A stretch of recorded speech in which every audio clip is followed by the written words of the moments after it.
Thank you. So I want to feel the satisfaction and lightness that comes from letting old, outdated beliefs fall away. I like that word, outdated. And I want to get better and better at synthesizing energy and moving it toward the things that we have a question for you. If you are a synthesizer, if you are a harmonizer, yes, if you are a thinker, if you are a pointer, then isn't the only way to let go of an outdated belief to replace it with something new? Because you're a thinker. Yeah. You're going to be thinking about something. We just want to stick that in there. Okay. Because you are a thinker. Your mind wants to go. And in the absence of alignment that's calling you to these thoughts, you'll be called to these thoughts because you have this proclivity to consider and focus and conclude. Yeah. And so that's the answer. It's getting more in that momentum of wanted and practicing it until it's known. But the thing is, how does one get into the momentum? That's the thing. So when you think about attraction, or even think about water flowing downhill, if you were the water flowing downhill, would you say, I need to flow downhill?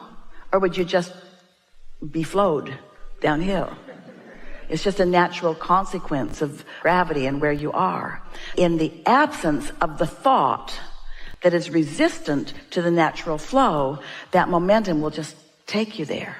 It's attraction. And so this is really good. This is really a good conversation you're stirring up here. It's attraction, attraction, attraction, attraction, attraction. Yeah?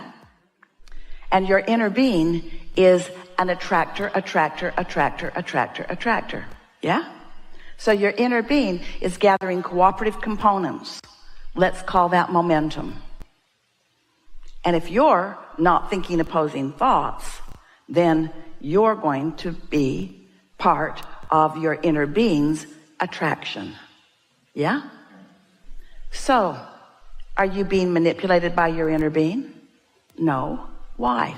Because you put it there. You focused here and created this. Your inner being focused here with emphasis and is now calling you to that. So we're just wanting to clarify that one small word that you used is a big word, but we really want to clarify this one small point. It's a big point, but we really want to clarify this. Momentum isn't something you do, it's something that you allow. Law of attraction is the momentumizer, not you. You're the focuser, which allows you to flow in the direction. You're under the influence of something. What is it? Your desires or beliefs. And when desires and beliefs are in the same place, that's pretty strong attraction, yes? This is new stuff to think about, isn't it? New way of thinking about that stuff. We knew you'd like that because you really like to chew on things. Thank you very much.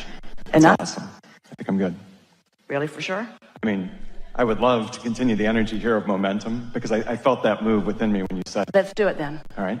So maybe we could go back and forth and I could start. Yeah. So I love this new understanding that you gave me about allowing the momentum and being in the flow of it and allowing things that I want to continue to increase. Hold the thought. We know you can.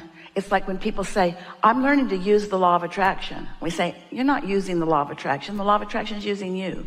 You don't use gravity either. It's happening around you. But you do have some things that you try to do that make you struggle in the natural flow of things. And that's what causes you to have negative emotion. Because ultimately, it's all turning out good for you. All right. We interrupted you. Find your place.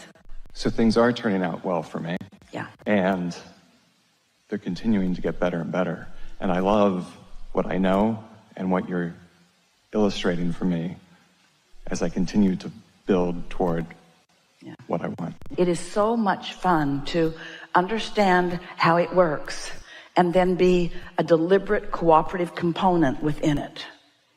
And when you come to trust the goodness of your inner being and the personalness of what it is calling you toward because you put it there, then you get to be that deliberate creator and that allower of what you've created all at the same time. And then as you allow these thoughts to turn to things and the manifestations to explode into your world, you get to feel the thrill that your inner being feels over the successful creation that you have accomplished. This is a little bit of a tricky conversation, and you've been following it extremely well. This is the trickiness of the conversation. It's all you that we're talking about, but it's different aspects of you. So we refer to your inner being and refer to you, and what our entire desire is to bring you together with your inner being. But you said, well, I said that I would separate ever so slightly from what my inner being knows, and I would be the pioneer that would go out to discover new nuggets. So I'm branching out into a step one moment, and I'm finding something that I want. And as I'm finding something missing, which is causing me to identify what I want, and then your inner being is focusing in instant success with what you want. But you have, and this is such a delicious part of the creative process, you have created for yourself a gap because you've wanted something that's not natural for you to expect yet. Because most humans only naturally expect what they've already seen. So they don't expect miracles. They don't expect things to be really different. They only expect what they've already seen. But your inner being knows that if you want it, it is done. And your inner being stands there knowing that knowing. And so as you practice letting go of the thoughts that don't feel good and allowing the thoughts that do feel good, you come into that knowing, and then you get to experience the incremental releasing of resistance, which is what relief feels like to you. But then the momentum of it goes greater and greater, from relief of letting go of resistance to the thrill of momentum building, to the thrill of the momentum building enough that it must manifest into something that you can see and hear and smell and taste and touch. And the thrill as that's coming along, this is the part that we want you to hear, and you're so ready to hear it. We want you to be thrilled for the emotion, and thrilled for this emotion, and thrilled for this emotion and this insight, not just wait to be thrilled when the manifestation happens. Because there's always going to be another steady stream of things in the pipeline over which you can be thrilled. And if you're waiting for the manifestation before you celebrate, you see, your inner being doesn't wait for the manifestation. Your inner being is thrilled when this idea happens, and thrilled when this piece comes, and thrilled when this piece comes. Your inner being is thrilling and thrilling and thrilling. And when you get those thrilling feelings, those things that feel like insight and yes and passion and eagerness long before it's manifested, what you're feeling is what your inner being is feeling. And the fact that you're feeling it means you're wide open. You're calibrated. Thank you very much. And the thing that we so want you to understand, we're just going to savor this all on our own for just a moment, and then we're going to let you in on it. Far and away, can't even find a percentage comparison that is accurate. Such weak little words. So much more of your life is lived in that time when there's no manifestation, but there's a whole lot of pleasing going on. But if you've calibrated to only be pleased with manifestations, then you're missing all these thrilling moments, all these thrilling moments, all these thrilling moments. We're turning somersaults. We're dancing on the... Can you imagine what it feels like to us to see you experience life and birth something? You've given birth to something that is new. Our celebration is supreme.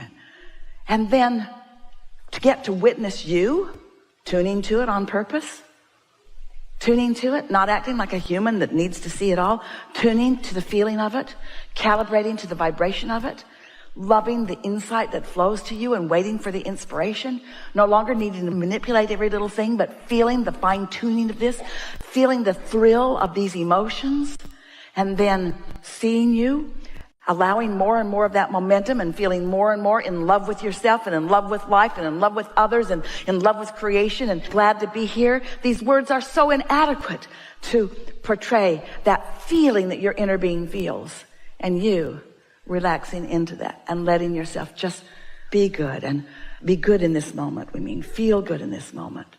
Acknowledge the perfection of life and the rightness of you and the bigness and the value of the whole of it and the benefit that each and every other person is offering to you.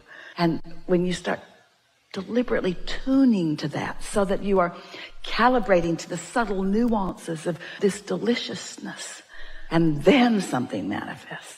Esther remembers moving to the desert and thinking that Jerry had lost his mind because she liked San Diego and the desert was sparse. And then because they walked every day. She began calibrating to the beauty of the desert. She began smelling the beauty of the desert. Oh, water on the sand. She began seeing the subtleness of the flower on the cactus.